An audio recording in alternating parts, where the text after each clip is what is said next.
Balitang Showbiz. Sara Lahbati, pinababa at pinalabas sa Medusa Bar sa Tatler Ball after party.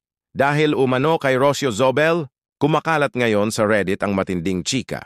Pagdating daw ni Rocio Zobel, kasama sina Pia Wurtzbach at Georgina Wilson, tahimik at sosyal ang vibe sa loob ng Medusa Bar. Pero nag-iba raw ang hangin nang dumating sina Marty Romualdez at Sara Lahbati at dito na nag-init ang eksena.